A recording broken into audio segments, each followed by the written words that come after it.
Hey! Okay, let me put these aside. I felt angry when finishing The Cashier in the Rye. Not because it's provocative, because I wasted my time. That's a feeling. I felt angry. But there's the verdict I want to give.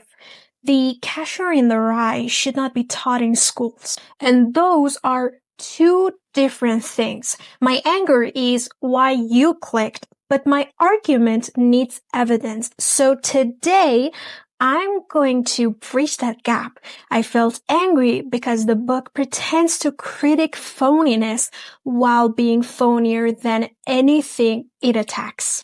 The verdict, the one I have to earn, is that this book does damage in classrooms. Welcome to Lily's Lit Take episode number 4.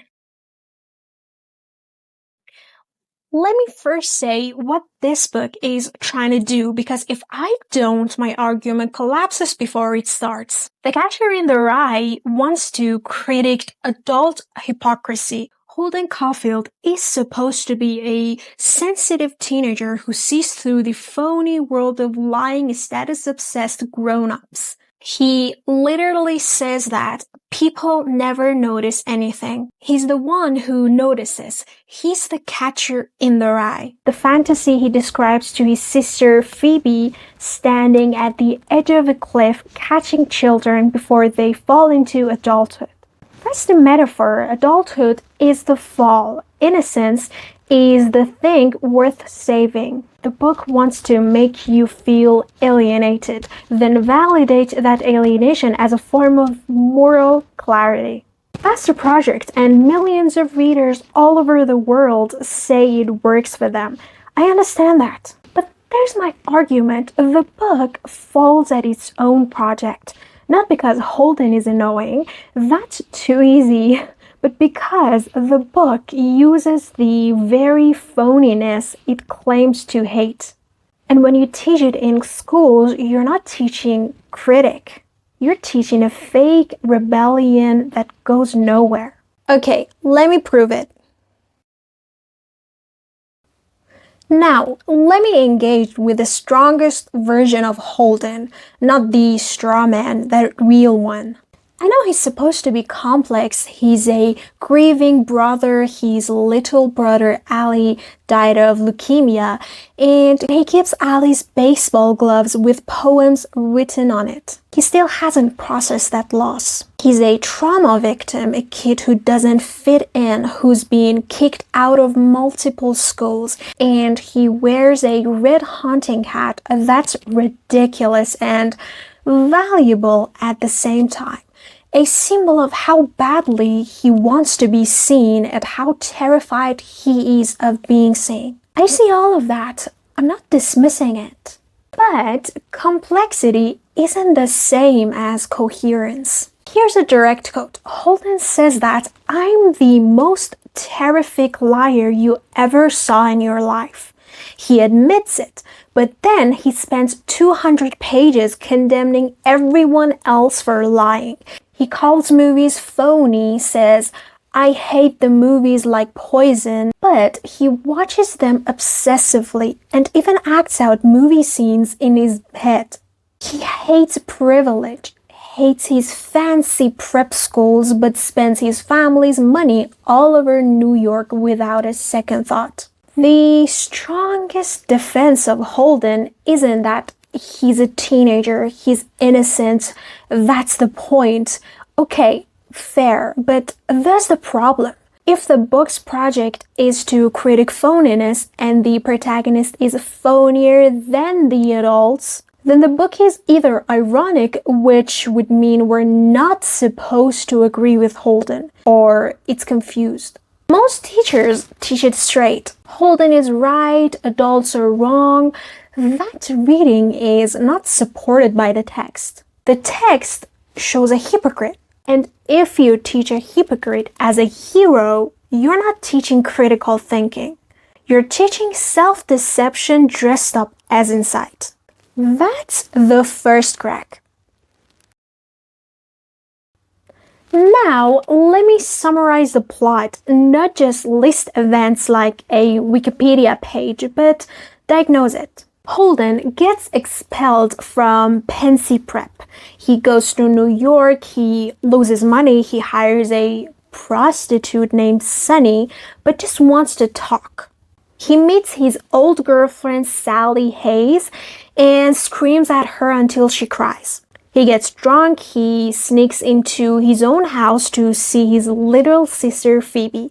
He visits his old teacher, Mr. Antolini, if I'm pronouncing it right, who gives him genuine advice. But Holden wakes up to Antolini stroking his head and runs away in panic. Then he goes home, takes Phoebe to the zoo, watches her on the carousel, and the book ends with him in a mental situation saying he misses everybody. Now, here's the diagnosis, and I want to focus on one character specifically because she exposes the book's central structural failure. Phoebe, Holden's 10-year-old sister. She's the one character who actually complicates Holden's narrative. She becomes angry with him for refusing to grow up. She understands at 10 years old that his refusal to mature reveals less about the outside world than it does about himself. Next to her, Holden's emotional stagnation looks less like authenticity and more like foolishness. She serves as a guide and surrogate for the audience. Salinger had the tool for self-critic built right into the novel. Phoebe is the structural irony. But here's the problem. Phoebe points at the door marked "Examine yourself," and Holden smiles at her, wipes his tears, and walks away. That's not a character arc. That's a character standing in front of a mirror, seeing his own reflection and saying, "Who put that here?" The carousel at the end makes this visible. The carousel moves in a circle. It goes and returns, making progress that is simultaneously no progress. That circular motion is the structural image of the novel's landing. Not resolution, but repetition, not arrival, but return. So the book doesn't just fail to teach Holden anything. It uses the one character capable of cracking him open and then refuses to follow through. That's the second crack. Now, here's the smartest objection to my argument, not the easy one. The easy one is, you just don't get it. Holden is supposed to be annoying. No, I got that completely. The smart objection is that the cashier in the rye isn't supposed to give answers. It's supposed to start conversations. Teaching isn't about endorsing Holden. It's about asking students whether Holden is right or wrong. That is critical thinking. That's a strong argument, and it deserves a real response. Here it is, a book that gives you no tools for a critic, no distance from its protagonist, no alternative perspective, no character who successfully challenges Holden, isn't starting a conversation. It's staging a monologue.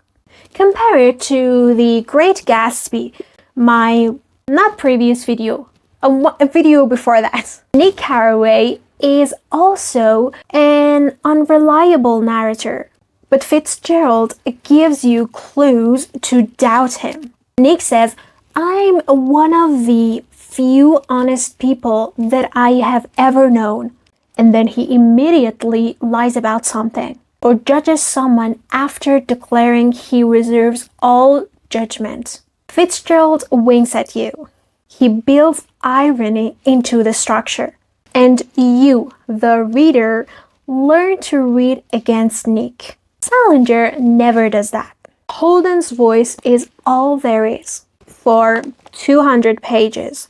No wink, no distance, no structural irony. Or does he? Because if Phoebe is the structural irony Salinger built into the novel, there's an even deeper layer hiding in plain sight in the title itself. And this one, most teachers miss entirely. The title of this book is a misquotation.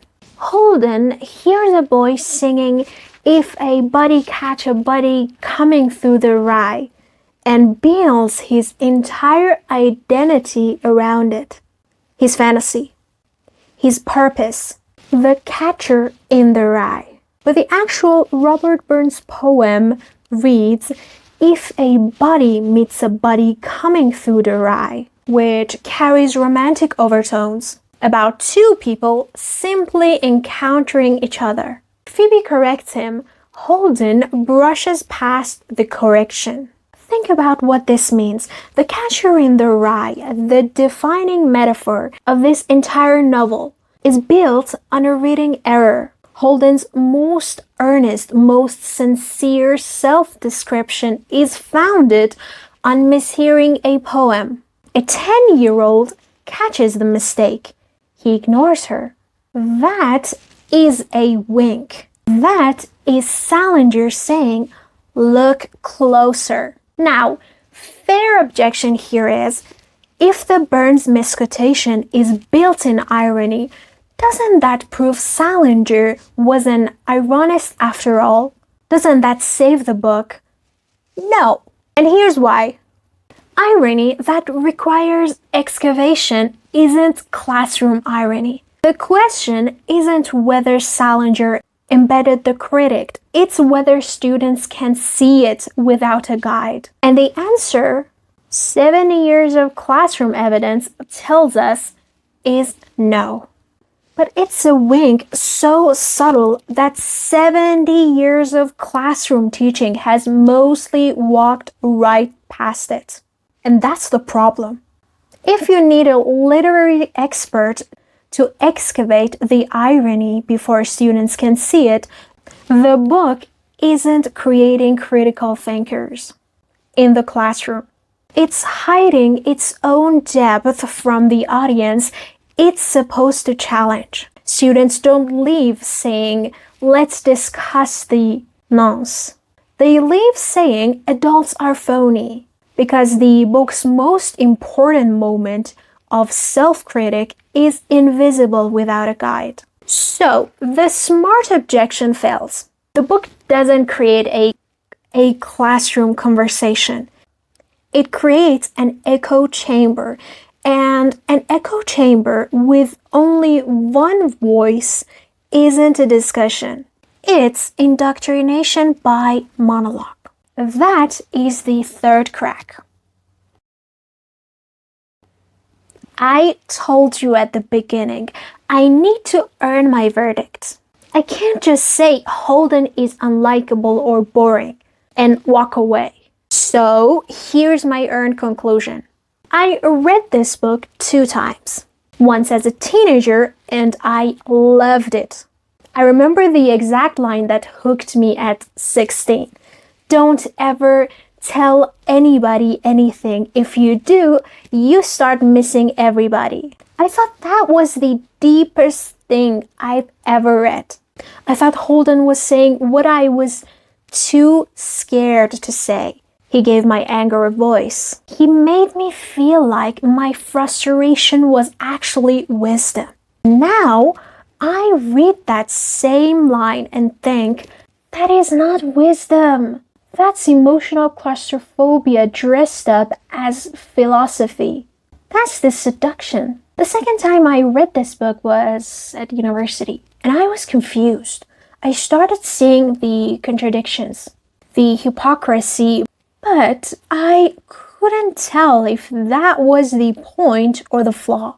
And I've been thinking about this book quite a while, and I was angry. The anger came from realizing that this book tricks you. It makes you feel deep because you're sympathizing with a sad boy, but sadness isn't deep. And critic without self-critic is just whining. The book's project to expose phoniness fails because it never exposes its own protagonist's phoniness. I've shown you the quote. The plot structure, the absence of change, the monologue that pretends to be a conversation. I've engaged with the strongest version of Holden. I've anticipated your best objection and answered it.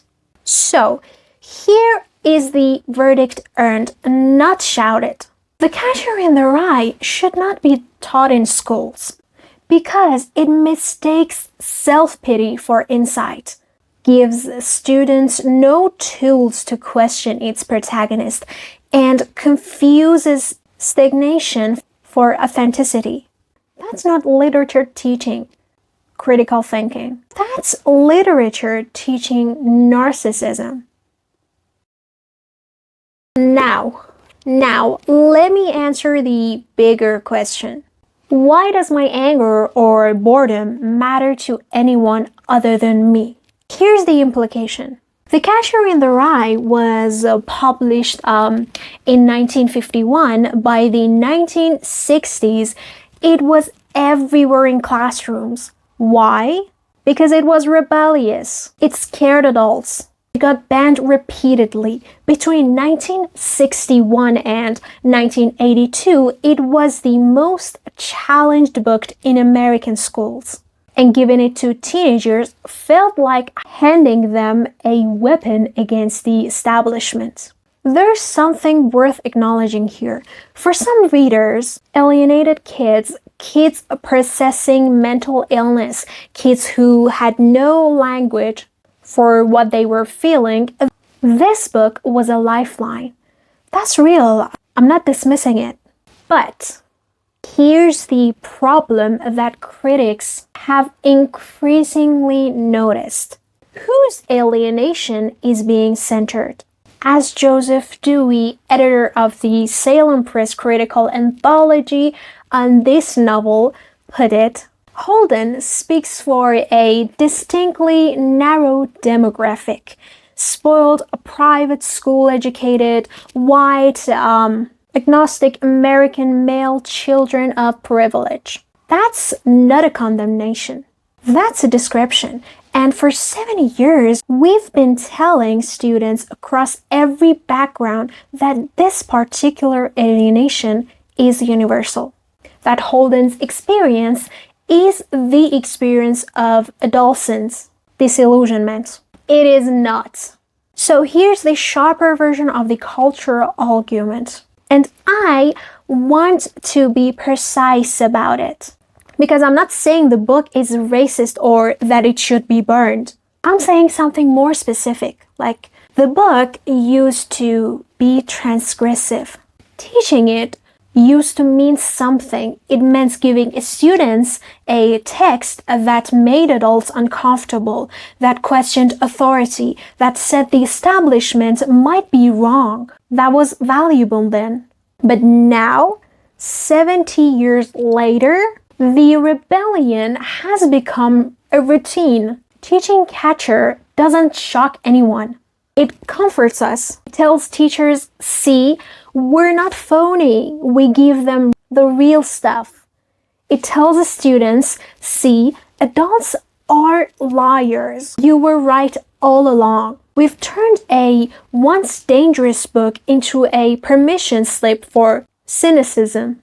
And one teacher writing in a slate put it perfectly, like Catcher in the Rye is no longer a book for school, for cool high school students. It's a book for cool high school teachers. The students shrug. The teachers feel radical. Nothing changes. And we've done it while ignoring the texts that would actually challenge the students today.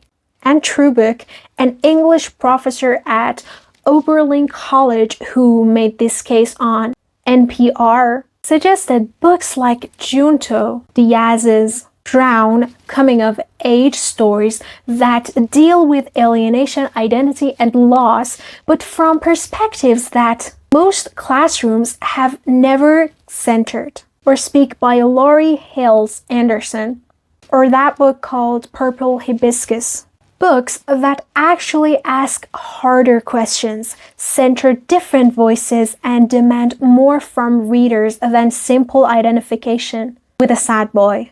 That's not rebellion anymore. That's nostalgia performing rebellion. And that is why this book should go. I don't know if this book helps some alienated kids feel seen more when nothing else did. To be honest, maybe it did. And I don't want to take that away from anyone. Books save people, I know that. But I also don't know that if the harm the generations of kids who learned to perform cynicism instead of actually thinking, who learned that calling things phony is the same as being honest, outweighs the good. I suspect it does, but I'm not certain. And a good critic knows what they don't know. So here's my question for you guys. If you have read The Catcher in the Rye, did it help you or did it harm you? Not good or bad. Tell me what you actually learned. Did it teach you to think or did it just teach you to perform disillusionment? There's a difference. Tell me which one you got. I'll read every single one in the comments. Guys, thank you for watching this video. It means a lot to me. Thank you for listening to me talking about Catcher in the Rye. So, for the next week, maybe we go for To Kill a Mockingbird. And I can promise you the take is not what you think it is. If you want criticism that earns its verdicts, hit subscribe right now. See you then. Bye.